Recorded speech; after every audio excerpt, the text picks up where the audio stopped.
Bonsoir, ce jour, le journal démarre maintenant. Le sommaire de cette édition. Conseil des ministres ce 3 août 2022. Plusieurs points abordés par le gouvernement sont à retenir, notamment la construction d'une nouvelle université à Odiéné, l'état d'exécution du programme social du gouvernement et l'élargissement de la zone industrielle. Également à noter un projet pour des opérations de chirurgie cardiaque. La protection sociale également la cérémonie officielle de la journée mondiale de lutte contre le travail des enfants. La première dame Dominique Ouattara annonce l'extension du système d'observation et de suivi du travail des enfants en Côte d'Ivoire. Et le gouvernement ivoirien donne des nouvelles des 49 soldats ivoiriens retenus au Mali par la junte militaire. Le ministre Téné Birahima Ouattara, ministre de la Défense, a répondu ce mercredi aux préoccupations des familles et proches de ces militaires. Bienvenue dans ce 23h. Un conseil des ministres s'est tenu ce mercredi au palais de la présidence de la République. À l'ordre du jour, des mesures adoptées dans l'intérêt de la nation. Les points à retenir sont entre autres l'annonce de la construction d'une université à Odiéné, l'état d'exécution du programme social du gouvernement, l'élargissement de la zone industrielle. Le gouvernement a aussi validé le projet de prise en charge chirurgicale pédiatrique et de renforcement de capacité de l'Institut de cardiologie d'Abidjan en vue de réaliser des opérations de chirurgie cardiaque. Suivons le point complet de ce conseil avec Jérôme Kofi Abola. C'est fait. Comme c'est prévu, dans la même ligne et les mêmes objectifs qui traduisent la volonté indéfectible des autorités d'être toujours à la disposition et au service du peuple. Justement, nous parlons du Conseil des ministres qui s'est tenu ce mercredi au palais présidentiel sous la présidence du président de la République, son Excellence Alassane Ouattara.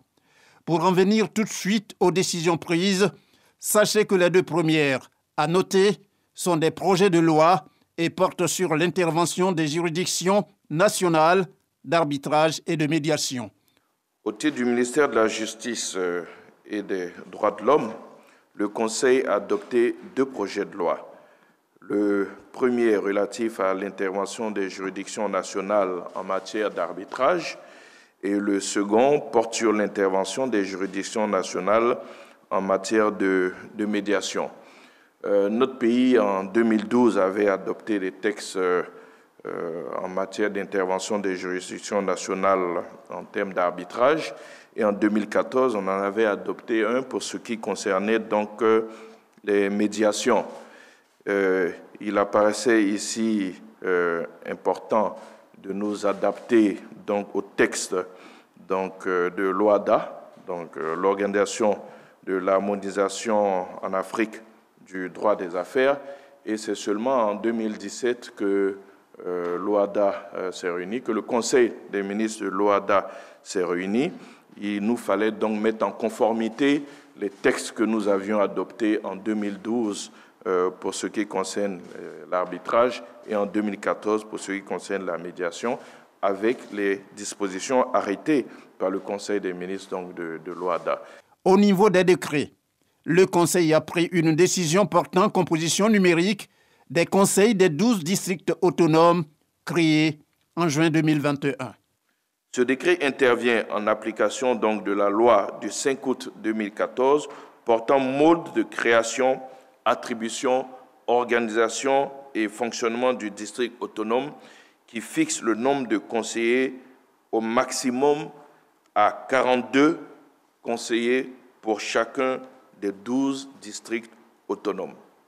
Il fixe également la composition numérique des 12 conseils de districts autonomes suivant les modalités, les clés de répartition des conseillers définis par la loi, à savoir un tiers composé de personnes représentatives des activités économiques, sociales, culturelles et scientifiques du district autonome et 2 tiers désignés au sein des conseils municipaux et des conseils régionaux des entités décentralisées qui concernent les districts.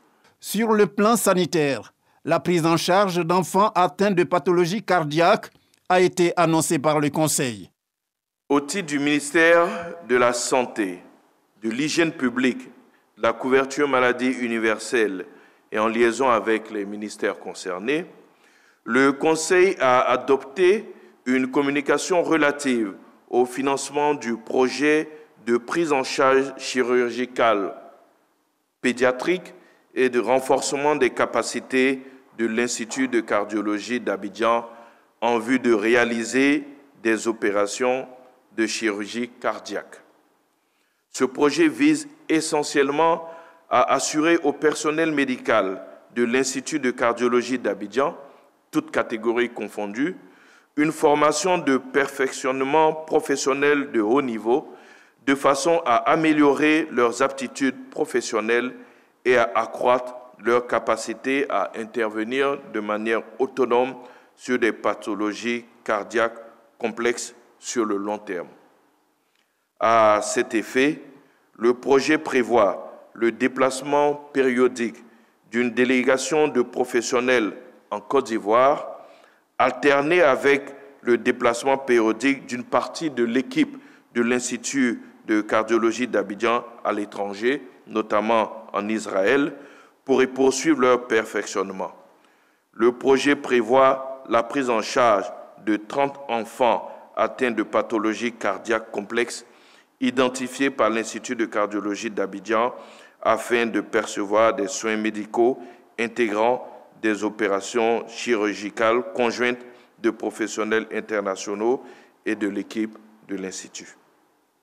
Au chapitre des divers pour boucler, le Conseil a parlé de la célébration du 62e anniversaire de l'indépendance de la Côte d'Ivoire prévue à Yamoussoukro, avec comme invités les présidents bissau-guinéens et libériens. Par ailleurs, en raison des vacances gouvernementales, à compter du 8 août, le prochain Conseil des ministres est prévu le 7 septembre 2022. Et autre point en une de ce journal, une rencontre sur la protection sociale. La première dame de Côte d'Ivoire, Dominique Ouattara, a présidé ce mercredi la cérémonie officielle marquant l'édition 2022 de la Journée mondiale contre le travail des enfants. Le thème retenu pour cette journée est la protection sociale universelle pour mettre fin au travail des enfants. Nous vous proposons un extrait de l'intervention de la première dame de Côte d'Ivoire, qui s'est également exprimée en tant que présidente du Comité national de surveillance des actions de lutte contre la traite, l'exploitation et le travail des enfants. Cette année, le thème « Protection sociale universelle pour mettre fin au travail des enfants » vient à point nommé, en ce sens qu'il permet de faire l'état des lieux des efforts réalisés dans le cadre de la protection sociale. Le Comité national de surveillance, CNS, que je préside, a, depuis sa création en 2011, fait de cet axe un pilier important de sa stratégie nationale de lutte contre le travail des enfants. C'est dans cette optique de protection sociale que nous avons mené de multiples actions pour renforcer la protection des enfants et améliorer les conditions de vie de leurs familles. Je voudrais vous en citer quelques-unes. Dans le domaine de l'éducation, nous avons fait un plaidoyer pour la scolarisation obligatoire et la construction d'infrastructures scolaires à travers nos villes et nos villages, car les enfants scolarisés sont moins exposés aux risques d'exploitation et de travail. Nous avons également distribué des milliers de kits et de manuels scolaires aux élèves et facilité l'établissement de jugements supplétifs à leur intention. La pauvreté est une cause majeure du travail des enfants. C'est pourquoi l'autonomisation de nos sœurs est un volet essentiel de mes actions. À cet effet, j'ai initié le Fonds d'appui aux femmes de Côte d'Ivoire, FAFSI, pour aider nos sœurs qui ne sont pas éligibles aux prêts bancaires classiques à bénéficier d'un financement pour réaliser leurs activités économiques et à être autonomes. À ce jour, le FAFSI a permis à près de 325 000 femmes de bénéficier de microcrédits pour la réalisation de leurs activités économiques. Elles sont aujourd'hui autonomes et contribuent à sortir de la pauvreté près de 2 millions de personnes. Dans le domaine de la protection des enfants, nous avons mis en œuvre plusieurs mécanismes d'alerte et de prise en charge d'enfants victimes d'exploitation. Il s'agit notamment du SOSTECI, initié par le ministère de l'Emploi et de la Protection sociale, et du SSRT, initiées par le secteur privé. Nous avons également 2 lignes vertes gratuites, le 116 et le 1308, mises en place par le ministère de la Famille, qui permettent d'alerter les autorités compétentes en cas d'exploitation des enfants. Je voudrais également souligner l'action de la police à travers la sous-direction chargée de la lutte contre le trafic d'enfants et la délinquance juvénile, ainsi que des 6 antennes de police qui ont été créées à notre demande à l'intérieur du pays pour secourir les enfants victimes et mettre fin à ces pratiques. Ces mécanismes de prévention et de prise en charge nous ont permis à ce jour de secourir plus de 500 000 enfants en détresse depuis 2012. Par ailleurs, pour la prise en charge des enfants vulnérables, ma fondation Children of Africa a construit depuis 2018 3 centres d'accueil pour les enfants en difficulté. Ceux de Soubré et de Ferkessédougou prennent en charge les enfants victimes de traite, d'exploitation et de travail des enfants, et celui de Bouaké s'occupe de la réinsertion des mineurs en conflit avec la loi. Toutes ces actions nous ont permis d'enregistrer des résultats positifs, salués par le gouvernement américain qui, depuis 2012, classe la Côte d'Ivoire parmi les pays fournissant des efforts significatifs pour lutter contre le travail des enfants. Nos efforts ont été également reconnus par l'Organisation internationale du travail, OIT, qui nous classe parmi les pays pionniers de l'Alliance 8-7 depuis 2019. Le travail des enfants n'est pas une fatalité et son élimination est possible. Nous pouvons y parvenir si nous intensifions nos efforts et si nous joignons nos forces pour une meilleure synergie de nos actions. Et en joignant nos forces pour cette action de solidarité, le Premier ministre a porté ce jour la compassion du gouvernement ivoirien au village d'Atiekwa, c'est près d'Adzopé. Cette localité est dans le deuil depuis la collision entre un camion et un minicar qui a coûté la vie à plusieurs de ses ressortissants. Alexis Ouetraogo. La vie reprend petit à petit ses droits à Atiekwa dans la sous-préfecture de Brofodoumé. 72 heures après le grave accident sur l'axe routier Abidjan-Alépé, les populations sont encore sous le choc. On travaille ensemble, on marche ensemble. Même le chauffeur, c'est lui qui nous prend pour aller à Bobo. C'est lui qui nous prend tous les matins. Moi, je livre le samedi, c'est lui qui me prend tous les samedis. Donc, ça m'a choqué. Où je suis là, mais ça me fait, mais je ne sais pas comment je vais faire. Ce mercredi, le Premier ministre Patrick Hachi, accompagné d'une forte délégation ministérielle, est venu sur place apporter la compassion du chef de l'État aux familles des disparus et à l'unique rescapé. Nous avons été tous secoués par ce double drame qui est survenu et qui a conduit à la mort de pratiquement 37 personnes, dont 21 personnes dans le car qui partait d'ici. 20 personnes de ce village sont décédées. Et nous pensons que pour ce qui concerne l'autre accident, c'était des personnes qui venaient pour la plupart d'Issia. Et donc le chef de l'État, en pareille circonstance, face à un drame qui afflige, je dirais, toute la nation, lui-même est dans la douleur. Et juste après le Conseil des ministres, il nous a délégué déjà de venir ici pour compatir avec les populations. Les investigations concernant les circonstances dans lesquelles ces accidents se sont déroulés sont en cours. Dès que les résultats seront obtenus, naturellement, le ministre du Transport, le ministre de l'Intérieur et de la Sécurité prendront les sanctions qui sont prévues à cet effet. Mais c'est peut-être l'occasion également de lancer un appel aux usagers dans ces périodes qui vont être des périodes festives, de fête d'indépendance, pour leur demander d'être extrêmement prudents, de respecter de façon stricte toutes les règles, je dirais, de conduite et de faire en sorte que pareil drame ne survienne pas. Le gouvernement entend demeurer auprès de chaque famille en cette période de deuil, notant qu'une délégation est attendue à Issia. Dans la capitale économique ivoirienne, 2 institutions de l'État de Côte d'Ivoire échangent sur leur collaboration pour la bonne marche du pays. Le président de l'Assemblée nationale rencontrait le président de la commission électorale indépendante. Les 2 organes se sont accordés sur la participation de la CEI à des sessions d'information à l'hémicycle ivoirien. Sidonie Davila. C'est avec une forte délégation composée de toutes les sensibilités politiques qu'Adama Bictogo s'est rendu à la CEI. Nous sommes donc venus, au nom de l'institution, rendre visite à la commission électorale, mais en même temps établir un pont basé sur une relation intelligente, mais surtout être des acteurs, des vecteurs d'information sur la commission électorale pour que l'ensemble de la population, que nos compatriotes soient donc amenés à comprendre que les différences politiques doivent exister. Le débat contradictoire doit demeurer, mais que l'élection doit être une compétition, dans la fraternité. Nous avons donc convenu de maintenir donc une relation intelligente qui devrait donc répondre aux aspirations du peuple de Côte d'Ivoire.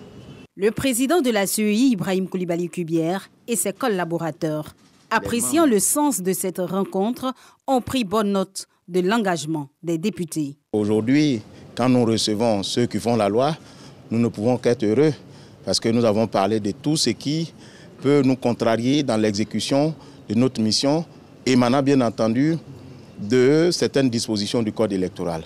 Donc nous avons parlé et surtout, ce qui nous a le plus fait plaisir, c'est que le président de l'Assemblée nationale nous a demandé de nous mettre à sa disposition à l'occasion des séances d'information parlementaire, ce qui permettra à la commission électorale de porter son message à la nation. Selon le président de la CEI, le code électoral pourrait connaître quelques modifications. Ibrahim Koulibaly Kubière invite les députés à y prêter attention. En attendant d'être devant les députés, le projet de code électoral pour l'heure est sur la table du gouvernement.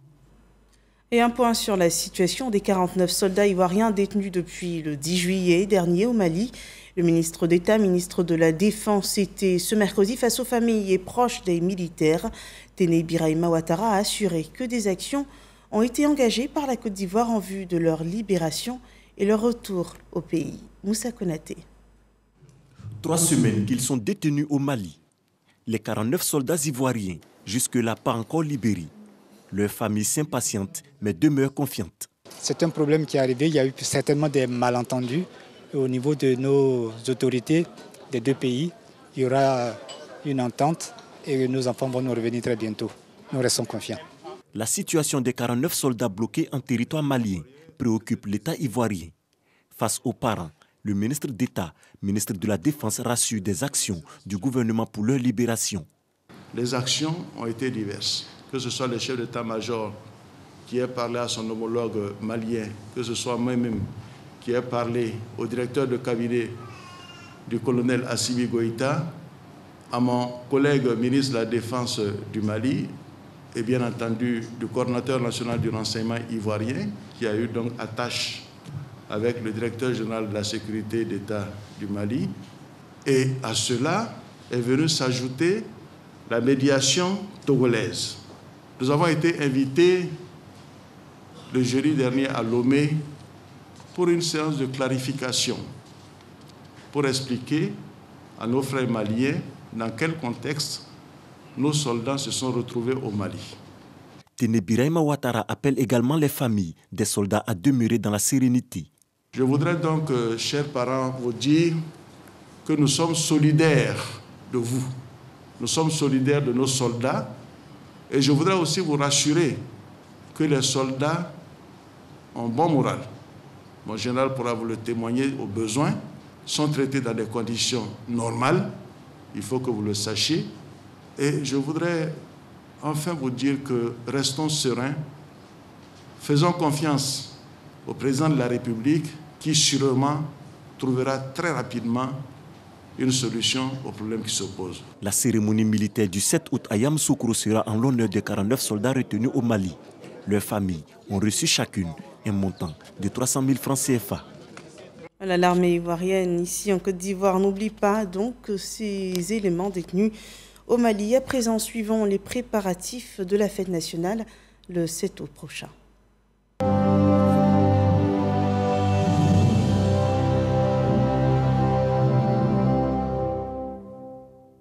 Célébration officielle de l'indépendance aura lieu le 7 août prochain à Yamoussoukro. En plus du traditionnel défilé militaire et du giga concerto annoncé hier sur nos antennes, il se tiendra un match de gala entre le gouvernement et la jeunesse ivoirienne. Voyons comment tout cela se prépare avec Didier Nguessa. Des acteurs du monde culturel et sportif opposés aux membres du gouvernement. Voici l'affiche du match de gala qui va se jouer au stade de Yamoussoukro le 6 août prochain à l'occasion des festivités de l'an 62 de la Côte d'Ivoire indépendante. Une rencontre sportive pour laquelle les préparatifs vont bon train. Le ministre Mamadou Touré sonne la mobilisation afin de renforcer les liens de fraternité entre les Ivoiriens. Grand match de gala qui va opposer donc la jeunesse ivoirienne au gouvernement. Quand je dis la jeunesse ivoirienne, c'est la jeunesse dans toute sa diversité. Vous avez les jeunes du RHDP, du PDCI, du PPACI, de l'UDPCI, des jeunes de la société civile, je parle des différentes fédérations de jeunesse, FENUGECI, Scout, etc., qui sont opposés aux ministres et membres du gouvernement, donc, qui ont accepté d'avoir cette confrontation fraternelle donc, avec les jeunes. Bien évidemment, nous avons fait appel à des anciennes gloires de notre football, qui ont accepté d'accompagner cet élan de fraternité et de cohésion sociale. En plus du sport, d'autres activités de citoyenneté et de solidarité sont prévues. Nous commençons le matin avec une randonnée organisée par le ministère de la Défense et le ministère des Sports. À partir de 9 h, nous avons le grand ménage de Yamoussoukro qui est organisé par le ministère de la Salubrité et le ministère de la Jeunesse et qui verra la participation de toute la jeunesse. Il y a une série d'activités, notamment une fresque. À partir de 16 h, il y a un grand concerto offert par le chef de l'État qui verra la participation d'Alpha Blondy et d'une 50aine d'artistes. Ces activités viennent renforcer l'élan de cohésion sociale tel que voulu par les leaders politiques. Et la salubrité est aussi un point d'honneur de cette fête nationale. Comme chaque année, en prélude à la fête de l'indépendance, le ministère de l'Hydraulique, de l'Assainissement et de la Salubrité organise la Semaine nationale de la propreté du 1er au 6 août prochain. Après le lancement officiel jeudi dernier, ce matin, le ministre Bouaké Fofana était dans les communes de Cocody et du Plateau pour toujours passer le message de sensibilisation aux populations en vue d'un environnement propre et sain. Pour la fête nationale, les infrastructures routières de la ville de Yamoussoukro ont été réhabilitées. Pour ces grandes artères, il a fallu investir 102 milliards de francs CFA et pour 151 km de voies routières. Kader Sokodoko. Yamoussoukro et ses grandes rues. Resté longtemps dégradé dû au poids de l'âge, le gouvernement a dû retrousser les manches pour mobiliser plus de 102 milliards de francs CFA pour retrouver de belles rues praticables. Le projet de réaménagement et de réhabilitation de la voirie est à sa phase 2. Une phase 2 bien avancée. Les travaux sont pratiquement achevés par endroits. Le ministère de l'Équipement et de l'Entretien routier, l'AGEROUTE et le BNET jouent la carte de la proximité pour des travaux de qualité. Ces travaux consistent à faire du nettoyage, à faire des réparations de surface, à nettoyer des plateformes pour la fête et puis à faire la signalisation horizontale. Sur ce point, l'essentiel est vraiment fait. À la date d'aujourd'hui, les éléments qui nous ont été demandés sont pratiquement satisfaits.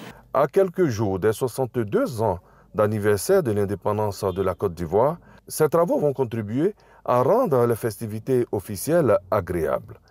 Après la fête, des travaux qui vont se poursuivre.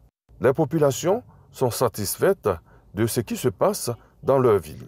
Depuis que moment je suis né là, je n'ai pas encore vu faire goudron. J'ai vu des machines, pas possible de... Je ne sais pas quoi dire quoi. Ils sont venus nous faire des goudrons, je suis content. Oui, M. Kora a pris une belle allure. Les rues sont goudronnées de l'autre côté, donc ça va. Ça va. Nous sommes très heureux que ça continue. Que les autres rues qui restent à être goudronnées, qu'il y en fasse autant. D'autres travaux sont également en cours, notamment ceux des résidences des invités du chef de l'État. De ce côté-là, on met les bouchées doubles. Nous sommes à 60% d'avancement des travaux. Demain, jusqu'au soir, on pourra finir les travaux. Ce sera dans le temps. Coïncidence heureuse, la phase 2 de la réhabilitation de la voirie de Yamoussoukro est venue à point nommé. Chars de combat et autres matériels roulants de l'armée de Côte d'Ivoire sont arrivés à Yamoussoukro sur des routes réhabilitées. Le 7 août s'annonce festif. De grandes et belles voies qui caractérisent bien la ville de Yamoussoukro. Et une fête nationale sans drapeau n'en est pas une. La ville de Yamoussoukro est depuis peu entièrement pavoisée de couleurs de la Côte d'Ivoire.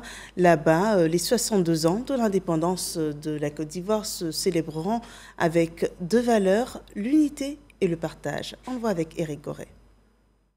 Les populations de Yamoussoukro se sont réveillées ce matin avec un décor inhabituel. C'est le témoignage vivant de l'engouement autour de la célébration des 62 ans d'indépendance de la Côte d'Ivoire. Les jeunes sont déjà dans la mouvance. Comme moi, j'aime bien mon pays. C'est pour cela que le drapeau de la Côte d'Ivoire.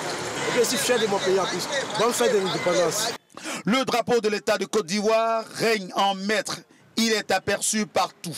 Ivoiriens et non-Ivoiriens se sentent concernés. Je souhaite bonne fête aux Ivoiriens parce que ce pays aussi nous apporte beaucoup de choses. Je souhaite la paix en Côte d'Ivoire pour tous les Ivoiriens. Les édifices publics et privés sont parés aux couleurs nationales. Occasion pour les Yamkois de s'engager à recevoir chaleureusement leurs hôtes. On va vous montrer que les habitants de Yamoussoukro sont très accueillants. Je vais préparer foufou avec queue de bœuf. Dans la famille Touré, on prend déjà toutes les dispositions. Nous sommes déjà prêts avec nos mets, le copé, avec le foutou igname et le foutou banane. Nous allons donc les accueillir avec faste. Le copé, c'est la sauce gombo et avec l'aubergine. Le ministre-gouverneur du district autonome de Yamoussoukro, Augustin Thiam, confirme la présence du président de la République à Yamoussoukro ce 7 août. Je peux vous assurer une chose, que le président Ouattara sera là. J'ai eu le privilège de l'avoir au téléphone hier. Il m'a confirmé qu'il sera là samedi. À la résidence présidentielle, on s'active. Un va-et-vient de véhicules poids lourds et poids légers se fait voir devant le grand portail. Si la présence du président de la République est confirmée à Yamoussoukro, les Ivoiriens souhaitent vivement voir à ses côtés les présidents Henri Konan Bédié et Laurent Gbagbo qui sont invités pour cette célébration. Nous, habitants de Yamoussoukro, souhaitons qu'autour du président Ouattara, que le président Bédié et Laurent Gbagbo soient à côté de lui. Les trois présidents présents montrent, je crois, à la population tout entière qu'on peut être unis dans nos différences. Pour rassurer les populations et tous ceux qui seront de la fête, la gendarmerie nationale a fait une parade ce matin avec ses véhicules blindés. Et voilà qui referme cette page sur la fête de l'indépendance. Poursuivons l'actualité à Bondoukou, où le peuple Koulango de Gontougo a un nouveau chef central. En fonction depuis déjà quelques années, Dagbolo Lango II a été présenté à la population. Plusieurs autorités traditionnelles ont pris part à cette cérémonie. Le reportage de Herman Yamia. Porté en triomphe dans un palanquin sur la place publique de Dinaoudi, village situé à une soixantaine de kilomètres de Bondoukou, le chef central de Koulango de la région du Gontougo, Dagbolo Lango II, est ainsi officiellement présenté à ce sujet.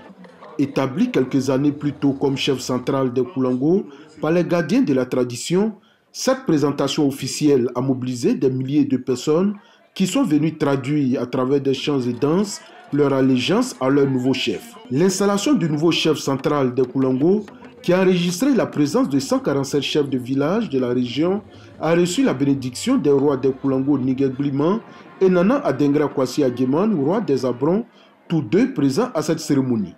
Le représentant du ministre de l'Intérieur, parrain de la cérémonie, et le ministre d'État Kobina Kwasi Agumani, patron de la cérémonie, ont exprimé leur satisfaction pour l'entente qui règne au sein de la population. Si nous, nos parents, qui sont nos guides au plan traditionnel, qui nous donnent des conseils, qui prient pour nous, ont décidé d'être avec un chef, mais nous ne pouvons que suivre en tant que des hommes loyaux en tant que des personnes fidèles. Kobina Kwasi Agumani a exhorté les populations à cultiver l'entente et le vivre ensemble, comme l'enseigne si bien le président de la République Alassane Ouattara. Nous demandons à notre nana de prôner la paix, de prendre son bâton de pèlerin pour aller dans toutes les contrées, pour parler de cohésion sociale. Parce que le président Alassane Ouattara nous a montré la voie en recevant Henri Konan Bédié. Le président a reçu Laurent Gbagbo. Un tel président, s'il tend la main à ses adversaires d'hier, nous autres, qu'est-ce que nous pouvons faire? Nous ne pouvons que le suivre dans cette voie. Donc, Nana Lango, tu dois suivre la voie du président Alassane Ouattara. Pour exprimer leur gratitude aux autorités pour leur présence à cette cérémonie, les populations leur ont offert de nombreux présents. Le pèlerinage à la Mecque s'est achevé il y a déjà quelques semaines. De retour en terre des Burnis, les pèlerins de la région du Tongpi rendent hommage au chef de l'État, Alassane Ouattara. Le récit de Abou Sanogo. Les pèlerins de la région du Tongpi ont tenu à rendre hommage au président de la République, Alassane Ouattara, pour leur avoir permis d'effectuer ce voyage en terre sainte de l'islam. Au total, 21 pèlerins de la région ont communié dans la joie et dans un grand élan de prière avec le ministre de l'Intérieur et de la Sécurité, Fagondo Diomandé, en faveur de leur bienfaiteur, le président de la République, Alassane Ouattara. Le président, que Dieu lui donne beaucoup de santé, qu'il lui donne beaucoup de courage encore, qu'il lui donne la santé, qu'il lui donne longue vie, qu'il aide encore plus cette Côte d'Ivoire-là. Je demande que la paix, face à là, que cette paix-là demeure pour toujours. Et que tous les enfants de la Côte d'Ivoire, vraiment, Dieu leur accorde ce qu'ils désirent. On peut tout demander à Dieu. Seul lui sait ce qui peut nous arranger. Le ministre de l'Intérieur et de la Sécurité, Fagondo Diomandé, a traduit sa gratitude au chef de l'État, Alassane Ouattara. Tout le monde sait que le pèlerinage avait été suspendu pendant 2 ans, compte tenu de la pandémie qui a frappé le monde entier. À la reprise, son Excellence, le président Alassane Ouattara, El Hadj Alassane Ouattara, a bien voulu que quelques-uns de nos parents puissent effectuer le pèlerinage cette année. La raison de notre rassemblement aujourd'hui, c'est de lui rendre hommage. La raison de notre rassemblement aujourd'hui, c'est de prier pour lui, pour que Dieu lui donne encore une longue vie, pleine de santé. Cette rencontre spirituelle a vu la participation de plusieurs guides religieux et d'une forte délégation de la royauté du Tongpi, conduite par Glodudin Ier Gueux Pascal. À l'issue, tous les 21 pèlerins sont répartis, les mains chargées de présents. Dans l'enseignement supérieur, 26 élèves ivoiriens sont admis dans des grandes universités de référence en France, sortis pour la plupart de l'INPHB de Yamoussoukro ou encore du lycée Blaise Pascal à Abidjan. Ils bénéficieront du soutien de l'État de Côte d'Ivoire à travers une prise en charge complète, une bourse d'excellence destinée aux brillants apprenants. Le détail avec Mahama Traoré. Pour eux, le rêve d'un devenir meilleur franchit un nouveau cap. Ces jeunes Ivoiriens, au nombre de 26, poursuivront désormais leur parcours à Paris, en France, dans de grandes écoles d'ingénieurs et de commerce de référence que sont X Polytechnique, HEC, Télécom, ENCA ou ESSEC. Leur séjour en France sera entièrement financé par l'État grâce aux bourses d'excellence. Alors qu'est-ce que cette bourse recouvre? Comme je l'ai dit, c'est tout le paquet. Il y a d'abord les frais de scolarité et l'assurance pour l'étudiant, plus la bourse que l'étudiant perçoit lui-même directement. Sur les 26 apprenants, 16 sont issus de l'Institut national polytechnique Félix Houphouët-Boigny de Yamoussoukro et les autres provenant d'établissements nationaux d'excellence et d'une grande école d'ingénieurs basée à Casablanca au Maroc. C'est un investissement qu'ils font en nous. Du coup, on a aussi cette charge-là, cette responsabilité-là de les honorer en quelque sorte en réussissant à nos études. J'exhorte également mes cadets à ne pas hésiter à passer le concours. Ce n'est pas difficile, il faut juste oser, travailler. Avec un peu de travail et un peu d'effort, on peut y arriver. Tout cet investissement découle de la vision du président Alassane Ouattara d'impulser l'élite ivoirienne de demain. Grâce au président de la République, le président Alassane Ouattara, vous allez avoir l'opportunité de pouvoir poursuivre vos études sans qu'on ne sache qui est votre père, qui est votre mère, qui est-ce que vous connaissez. Et c'est ça l'équité. Faire en sorte qu'on puisse avoir une jeunesse qui soit bien formée, et avoir la relève de demain. Vous-même, soyez patriotes, pensez à venir apporter votre plus à votre pays. Pour cette année, le budget alloué au financement des bourses d'excellence est passé de 300 à 800 millions de francs CFA. La culture de l'excellence encouragée en Côte d'Ivoire. À présent, voyons le point sur la situation du coronavirus dans le pays.